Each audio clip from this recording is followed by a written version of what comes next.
Juancito le quita la vida a su papá el 4 de diciembre del 2012. Había denuncias previas, varias denuncias, ninguna era, o por lo menos a mi vista, había un riesgo de vida de Juan. Juan era argentino, nosotros vivimos acá en Uruguay, bueno, yo hace 20 años, y mi temor, porque siempre la amenaza fue que se lo llevaba para Argentina y no lo iba a poder traer. Siempre tuve miedo y decidí esperar hasta que Juanchi tenga 18 años para que no me lo llevara. Entre idas y vueltas tuve 2 o 3 separaciones, 3 en la última. Siempre terminaba volviendo por ese temor. En un momento caigo a hacerme un control del carnet de salud. Ahí la doctora clínica que me está atendiendo me hace una encuesta sobre violencia. Me encontré en casi todas las preguntas que me hacía, menos en los golpes.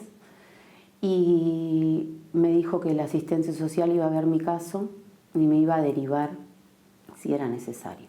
Hice 5 consultas con ella. Por supuesto que la hice a escondidas en mi horario de trabajo. Y me deriva a la psicóloga. Para todo eso pasé 1 año en terapia antes de la muerte de Juan. Juancito faltó en sus últimos 2 días a la escuela, donde yo doy aviso ese lunes. ¿Pues ya estaba separada del papá? Yo esa fue la última separación. ¿Y él se fue con el padre? Me voy de la casa en septiembre.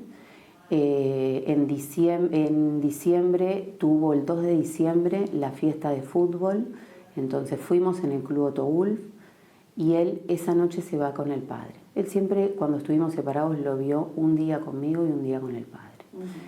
El domingo a la noche se lo lleva, el lunes no lo lleva a la escuela, yo llamo a la escuela y Juan no estaba. Entonces voy a dar aviso a la unidad especializada, que Juan no se había presentado, y me responden que no podían, yo no me podía acercar al lugar, a la casa, ni él tampoco, ni el padre a mí. Entonces, como yo tenía la imposibilidad de ir, doy aviso a la comisaría, en la cual me responden que no había una orden judicial para hacerlo y no fueron. Ese lunes a la noche yo hablo con Juan, que fue el último día que hablo, donde le dije que se quedara tranquilo, que yo sabía que no había ido a la escuela, pero que al otro día lo iba a retirar, que descansara. Juancito estaba raro, solo me decía sí, no. El martes a la mañana llamo a la escuela y Juan vuelve a no presentarse a la escuela. Voy a dar aviso a la comisaría y en la comisaría me responden lo mismo, que no había orden judicial. Vuelvo al juzgado con mi abogada, presento una denuncia y solicito una audiencia que me la dan para el jueves. Tratamos de cerrar fronteras por mi miedo a que se lo llevara. El mismo día, a las 5 de la tarde, se presenta la directora de la escuela 37, que era donde iba Juan, con una mamá que era vecina mía del campo en ese momento, y le dijeron lo mismo, que no iban a poder mandar un patrullero por las mismas condiciones de que no había una orden judicial. Yendo por la Rambla, un vecino de casa le da aviso que encontraron la camioneta prendida, una manguera en el caño de escape y que entraba a la casa con un agujero que había hecho. Entonces eso llamó la atención y le dieron aviso a la mamá esta que justo venía por la Rambla, se cruzan a un patrullero y ese patrullero las acompaña para ver qué había pasado, porque ya le explican que había un niño que estaba corriendo riesgos, con previas denuncias. Yo lo marco siempre porque había previas denuncias. Cuando llegan al campo encuentran que Juan ya estaba muerto. Yo lo que quiero marcar es la falta del Estado, lo voy a decir siempre. Yo respeté la ley, que era no acercarme, pero nadie se acercó por Juan. Si la idea era cuidarme a mí, no cuidaron a Juan y no me cuidaron a mí, tampoco. Si la justicia hubiera actuado antes, ¿pensás que se podría haber evitado lo que sucedió? Yo creo que Juan estaba vivo el lunes porque yo hablé con él. y no puedo saber si no le iba a pasar después en las visitas, porque con lo sucedido creo que la mente es imprevista en ese caso. Entonces te diría que probablemente le iba a pasar en alguna visita, pero capaz que hubiesen podido hacer algo como para evitarlo. Fue muy mal evaluado el caso, muy mal evaluado el caso. Él tuvo 5, creo que, consultas con un psicólogo particular, y en el juzgado nunca vieron el riesgo, nunca lo vieron. Como no hubo marcas visuales, no sé si le dieron importancia, porque en la unidad especializada de violencia, uno de los oficiales que me toma la denuncia me responde que mi denuncia no era de violencia. Y yo quisiera que hoy me responda si era de violencia o no. Entonces creo que tenemos un lugar donde ir a hacer una denuncia, pero con personal que no está preparado. Entonces considero que es un lugar vacío. Y eso me parece que se lo tendrían que plantear, porque si no siguen pasando las cosas. Tocó por donde más podía doler, que era mi hijo. Yo siempre le dije que Juan era mi vida, y lo es. Yo creo que hoy puedo seguir por la fuerza del amor que tengo por Juan. Creo que es mi homenaje a él. Y también creo que es porque necesito justicia. Y la justicia no la estoy viendo. La condena de él la condena que hay acá en Uruguay, el máximo son 30 años. A él le dieron 22. Mi pregunta fue ¿por qué 22 años? Y la respuesta fue porque no había antecedentes. Yo le pregunto si le pasara a sus hijos, ¿qué ley aplicarían? ¿El máximo o este que le dieron? Hace 7 años atrás tuve que hacer otra denuncia porque desde adentro de la cárcel sale a las redes sociales con otro nombre, llegando a una de mis mejores amigas y a una señora de Colonia que también sabía que yo me trataba. Sale con fotos de él adentro de la cárcel tomando mate, y la foto mía de portada de mi hijo donde le pedía disculpas con nombre y apellido, poniendo los 2 apellidos, que él mi apellido no quería ponérselo nunca. Hago una denuncia, me voy a Montevideo a una reunión que tuve con el director nacional del sistema de rehabilitación, de cárceles. Y la respuesta de él fue que no interesaba por qué estaba preso, y me preguntó por qué yo tenía una red social. Te juro que cuando escuché eso se me caía el mundo de vuelta. Yo espero justicia y eso es lo que voy. ¿Por dónde? Te digo que es una de las fuerzas que más tengo. Soy la mamá de la víctima y la víctima también. Y la persona que está libre. Entonces, la pregunta mía fue ¿por qué tiene red social y por qué tiene acceso a un wifi una persona que mató a su propio hijo y que no faltaron pruebas y que fue programado? Él, antes de hacerlo, me dijo, ustedes no saben lo que les espera. Entonces, cuando en esa reunión me pregunta eso, dije, no sé qué hacer ya. A partir de ahí no salió más a las redes sociales. En ese momento me contó que él tenía un acceso al wifi porque estaba en un sector, en una celda donde estaba trabajando. Ahí me entero que lo habían trasladado de Libertad al Concar por buena conducta y que estaba trabajando extramuro. Eso implicaba que podía haber baja también. Entonces no le dieron 30 años. Tengo que aceptar que la ley le dé 22 y a la vez tengo que aceptar que haya una baja. Eso no puede pasar. Eso bajo ningún punto de vista puede pasar. ¿Tienes miedo? Sí, obvio que sí. Por supuesto que sí. Yo tengo sobrinas y tengo mucha gente a mi alrededor. Y va a atacar de vuelta por alrededor. Tengo miedo, sí que tengo miedo. Si tuvieras que darle un consejo a alguien que esté atravesando una situación de violencia, ¿a dónde recurrir, dónde denunciar para estar cuidada a ella, a sus hijos? ¿Qué le dirías? Le diría que no sé para dónde tiene que ir, que no sé dónde va a encontrar protección, no sé dónde van a ayudarla, porque no hay ayuda ni antes ni después.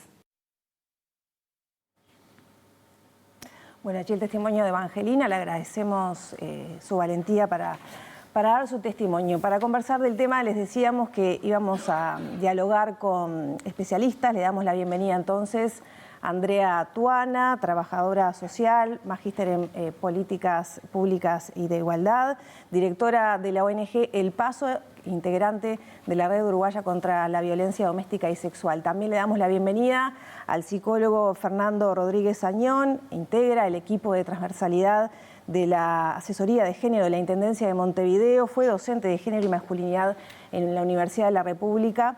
A los dos, muchas gracias. Gracias.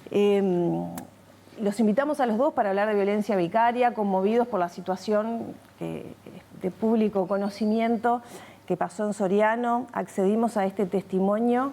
Empiezo contigo, Andrea. ¿Qué pasa en Uruguay que las mujeres no reciben respuesta? Así da cuenta el testimonio y así también da cuenta lo que pasó en Soriano, ¿no?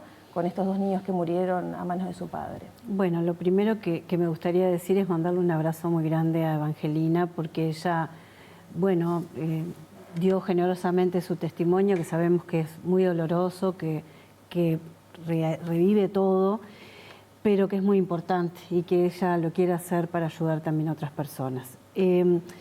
Yo creo que hace muchos años que venimos planteando que el sistema ha colapsado por la gran cantidad de demanda, que en ese sentido es bueno que las mujeres y las infancias se acerquen a pedir ayuda, incluso que personas adultas que los rodean como docentes, maestros, personal de salud, detecten y estén llegando al sistema. Lo que no se ha podido hacer hasta el momento es acompasar esa demanda con mayores servicios. Y uno de los reclamos históricos que tenemos es la falta de los juzgados multimateria especializados en violencia basada en género, donde en esos juzgados deben haber jueces formados en el tema, pero además entiendo yo que deben ser seleccionados según sus competencias y también su vocación, porque no cualquier persona puede trabajar en estos temas y por supuesto contar con equipos técnicos suficientes y con la especialización necesaria para poder hacer las valoraciones de riesgo, las pericias y bueno, para poder que ellos puedan tomar decisiones de la mejor manera posible. Fernando, te invitamos para hablar justamente de las masculinidades y empezar a ver también ese otro lado que representan los varones que ejercen violencia, donde también son seres humanos, probablemente sufrientes. Sin embargo, te lo decía antes del aire y bueno, y lo charlábamos con mis compañeros antes de conocer este testimonio. Es difícil después de este testimonio hablar de masculinidades, ¿no? ¿Qué hay para decir después de esta historia, por ejemplo? Bueno, sí, es difícil. No hace tantos años en el mundo que se trabaja con los agresores a nivel doméstico y a nivel de violencia basada en género, pero sí hay modelos que se llevan a cabo y que lo que nos piden es confrontar la violencia a la vez que reconocemos al ser humano que hay atrás de esa acción, atrás de ese acto, ¿no? Son muy pocos casos los que se puede pensar que sean irrecuperables. La mayoría de las personas con el trabajo adecuado podrían, bueno, transformar esas conductas.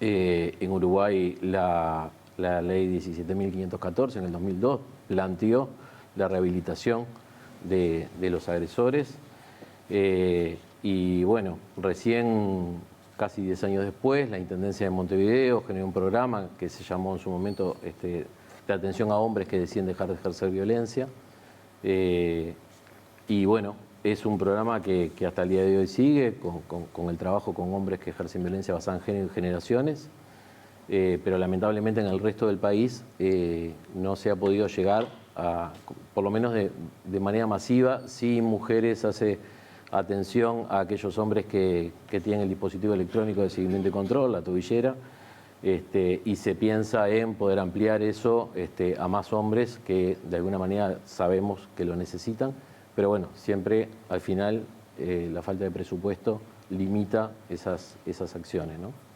Sí, en tu expertise, Fernando, ¿cómo también, porque uno escucha todo esto y cómo sigue, ¿no? ¿Cómo reconstruye después de esto, que es como si explotara una bomba cuando escucha un testimonio como este? ¿Cómo reconstruir, cómo entender, cómo trazar una línea de por lo menos saber por dónde ir? Cuando se escucha que alguien deliberadamente dice, voy a hacer este acto porque sé la consecuencia que va a tener en vos, ¿no? Sí, sin duda que el hecho que es matar a su propio hijo, ¿no? Claro, sin duda ante la inminencia de una amenaza de ese tipo, lo único que queda es reprimir la posible acción de delito que viene a continuación, ¿no? Tomar las medidas de seguridad que sean necesarias, pero además de las medidas de seguridad tenemos que tomar medidas de cuidado. Y en las medidas de cuidado, bueno, podemos trabajar con el resto de la población, porque siempre que hay una situación de violencia, están quienes ejercen violencia, están quienes reciben esa violencia y está el entorno. Y a veces nos olvidamos del entorno, de la importancia del entorno. Los entornos son facilitadores de la violencia o protectores de las relaciones saludables, ¿no? Entonces tenemos que trabajar con ese entorno. ¿En qué sentido? Bueno, desde la primera infancia hasta el final de nuestras vidas, a nivel del trabajo, a nivel sindical, a nivel de la educación, ¿no? Las políticas públicas tienen que poder nutrir a su funcionariado para que apliquen correctamente las políticas que llevan adelante con perspectiva de género.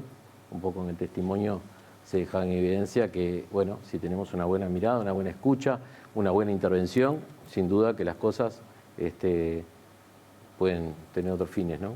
¿Y qué pasa con la comprensión del concepto de violencia?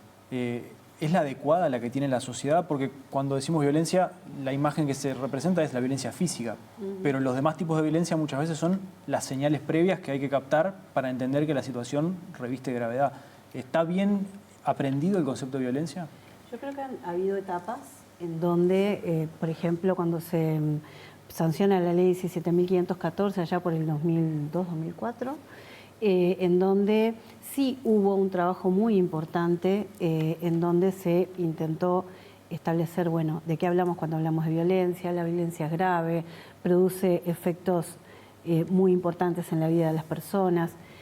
Creo que con el tiempo eso se fue de alguna manera, con el tiempo y también con algunos movimientos que se han dado a nivel regional de grupos antiderechos que empiezan a cuestionar a las víctimas, empiezan a cuestionar las denuncias, empiezan a establecer e imponer un relato en donde se plantea que, bueno, la mayoría de las denuncias son falsas, que las mujeres mienten. Entonces, la violencia física de alguna manera te muestra la prueba, pero todo el resto de las violencias, como las amenazas, los hostigamientos, la persecución, la humillación, la dominación en la vida cotidiana, e incluso este tipo de amenazas, ¿no?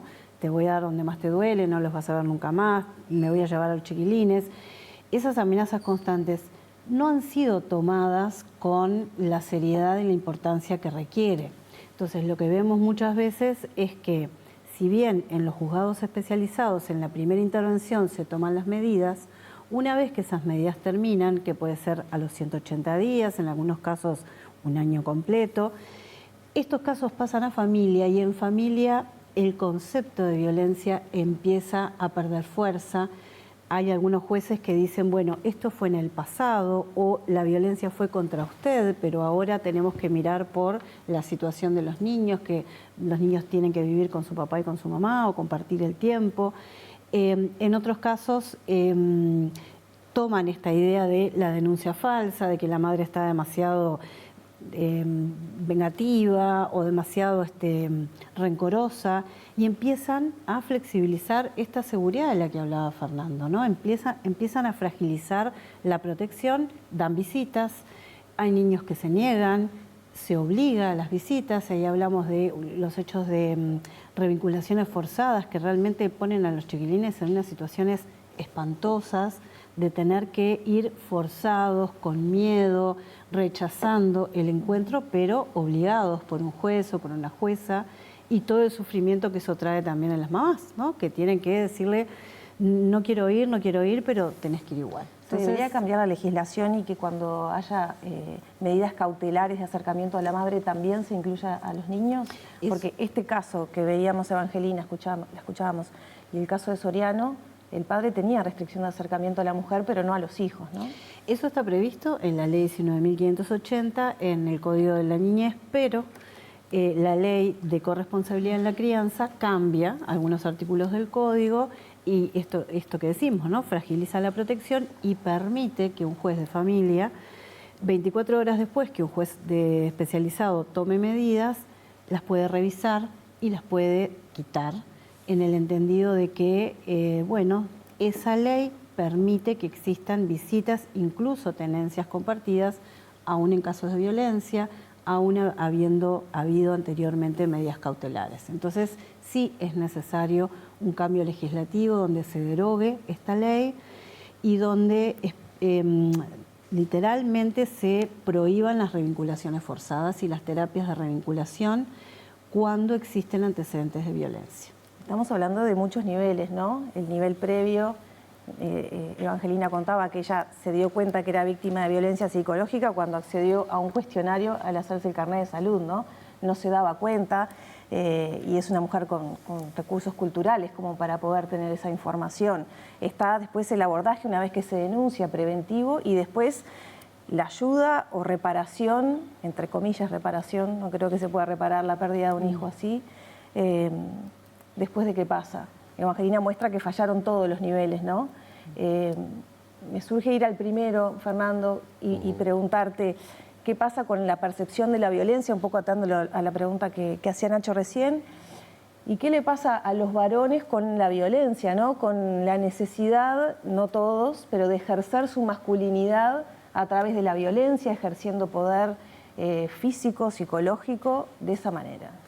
Sí, la violencia es un argumento de los estereotipos de género masculino y de alguna manera se promueve desde la primera infancia en dos sentidos. Uno en el ejercicio de y otro en el no ejercicio de otras habilidades humanas que tenemos todas las personas disponibles, pero que si no las practicamos, si no las aprendemos, no están. Por ejemplo, todo lo afectivo, ¿no? Todo lo que tiene que ver con desde los niños no lloran hasta el poderme dar cuenta de que, bueno, de que sí, me duele una situación de separación, me duele una situación de distanciamiento con mis hijos e hijas, por ejemplo, ante una situación de medida cautelar, pero si comprendo que eso es una medida de cuidado para todas las partes, incluyéndome, y no lo tomo solo como una sanción, como una exclusión de mi poder de acercarme a eso que creo ¿no?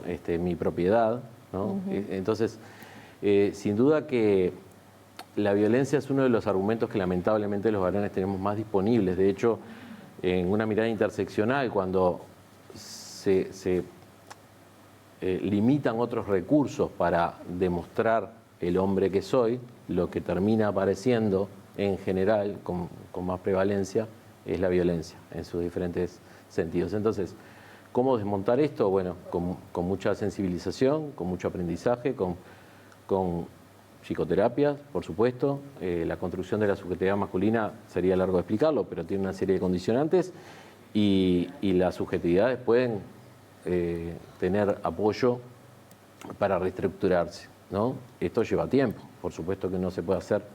Veíamos cinco entrevistas que nos contaba Angelina que tuvo este señor. Bueno, es difícil que en corto tiempo las transformaciones sustantivas aparezcan.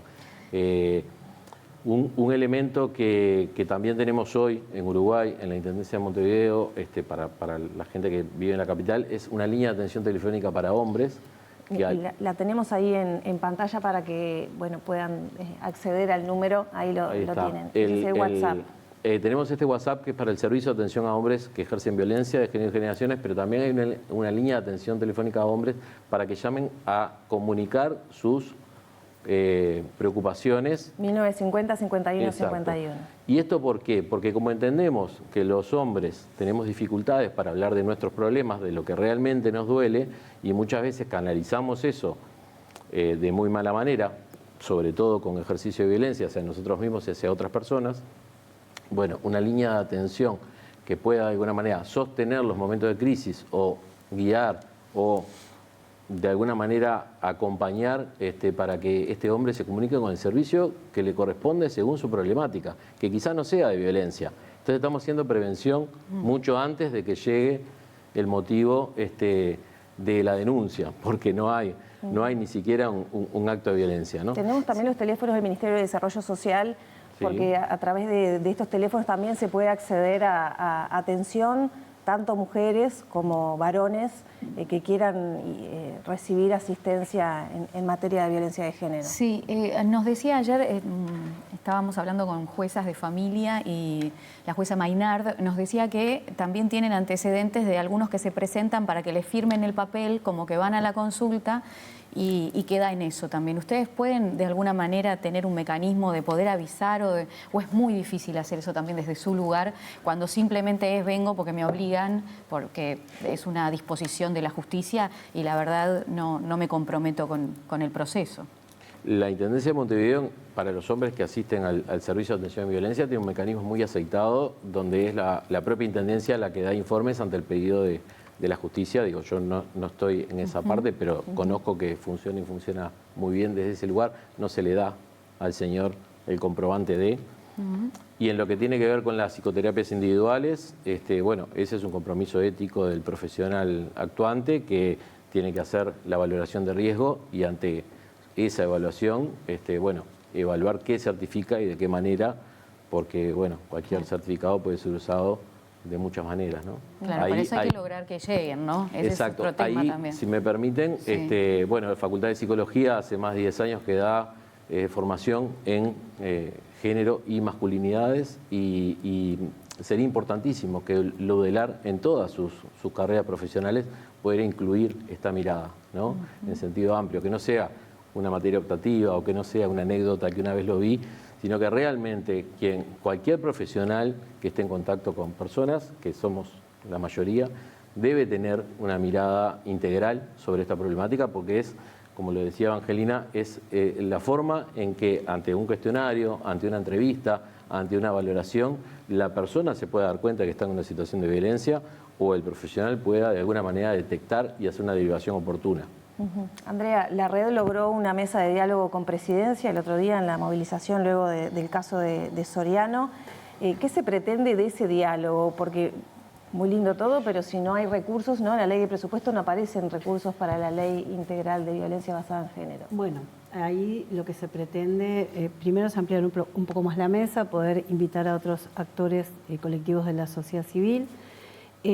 También pretendemos hablar sobre el presupuesto, porque tenemos un tiempo todavía para la discusión presupuestal y entre las cosas que queremos plantear es, bueno, innovemos, quizás tengamos que recortar de algunos otros lugares para poder poner presupuesto en estos temas que son temas que hoy son prioritarios, que también este gobierno ha dicho que la infancia es prioridad, por lo tanto es necesario poner recursos. Así que ese va a ser uno de los temas de conversación. También la emergencia, ¿qué significa una emergencia? Bueno, nosotros vivimos una emergencia por COVID, en donde hay un fondo COVID que fue aportado por diferentes sectores.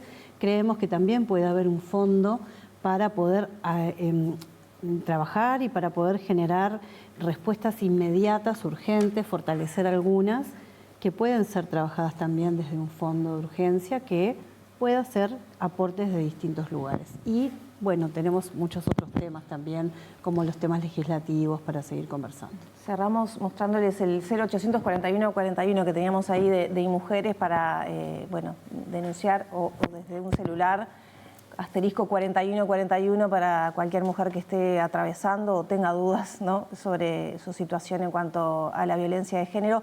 Ya tenemos que cerrar, Andrea, compartimos algunos de los teléfonos que hay y quedan acá también en producción para quien necesite la información. ¿Qué se le recomienda a una mujer que esté viviendo una situación de violencia? ¿Denunciar en dónde? ¿Recurrir a dónde? Para acceder lo más rápido posible a dar una solución a su situación. Bueno, lo primero es poder romper el silencio, poder hablarlo con alguien de su confianza, alguien cercano, de su comunidad, de su entorno, de su familia, alguien en quien confiar y apoyarse. Llamar ese teléfono, el 0800-4141, es un teléfono que la van a escuchar, la van a orientar, pero no van a hacer nada que ella no quiera. O sea, no significa que está haciendo una denuncia, que está activando al sistema de justicia. Esto es muy importante porque hay muchas mujeres que tienen mucho temor por distintas razones. Por supuesto que si la persona está en riesgo o si la persona siente que está corriendo un peligro inminente, ahí tienen las unidades especializadas, todas las comisarías también, si te queda más cerca una comisaría de barrio, también te tienen que tomar la denuncia. También están los puntos, los equipos de referencia que están en los distintos prestadores de salud o en ACE, poder hablar con un médico de cabecera, con la ginecóloga, poder hablar también con la maestra, o sea, siempre poder acercarte a alguien que te pueda hacer un puente hacia esos primeros pasos que son necesarios dar y decirles que se animen, que se puede salir y que siempre va a haber algún camino que sea positivo. Muchas gracias a los dos. Gracias a usted. Cerramos por aquí la charla, bueno, con la sensación de que hablamos de una ínfima parte, ¿no?, de todo este fenómeno. Seguiremos abordándolo desde Noticias 5. Nos despedimos.